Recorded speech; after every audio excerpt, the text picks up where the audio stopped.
നമ്മളൊരു 30 കൊല്ലം മുമ്പ് അക്ഷയ തൃതീയക്ക് സ്വർണം വാങ്ങിയാൽ നല്ലതാന്ന് കേട്ടിരുന്നോ? ഞാൻ കേട്ടില്ല. ഇല്ല. ഒരു 20 വർഷങ്ങൾക്ക് മുൻപാണ് കോഴിക്കോട് കേന്ദ്രമായി പ്രവർത്തിക്കുന്ന ഒരു ജ്വല്ലറി ആദ്യമായിട്ട് പരസ്യം ഇറക്കിയത്. ഇപ്പൊ കാലം മുന്നോട്ട് പോയി. ഇപ്പൊ അക്ഷയ തൃതീയയുടെ ഓരോ ജ്വല്ലറിനെ പോലും പോലീസുകാർക്ക് വേണം നിയന്ത്രിക്കാൻ. അവിടുത്തെ സെക്യൂരിറ്റി ഗാർഡ് പോരാ, അത്ര തിരക്കാ. എന്ത് വിഡ്ഢിത്തം പറഞ്ഞാലും അത് മുഴുവൻ വിശ്വസിക്കുന്ന ഒരു സമൂഹമായി നമ്മൾ മാറിയിരിക്കുക. ഞാൻ പറയാണ് നിങ്ങളോട്, നിങ്ങൾ എനിക്കൊരു 10,000 രൂപ തരണം കേട്ടോ. എന്തിനാ സ്വാമി?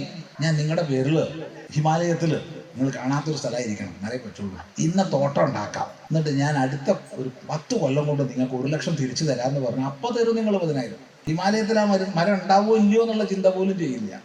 എന്ത് തട്ടിപ്പിന് മുമ്പില്ല. ആ മാന്ത്രിക ഏലസ്, ഈ മാന്ത്രിക ഏലസ് എന്ന് പറയുമ്പോഴത്തേക്ക് അതിൽ കൊള്ളും. നിങ്ങളുടെ എല്ലാവരുടെയും നന്മയ്ക്ക് വേണ്ടി അദ്വൈതാശ്രമം ഒരു യാഗം ചെയ്യാൻ പോവുകയാണ് അടുത്ത മാസം കേട്ടോ. എന്ത് യാഗം സ്വാമി?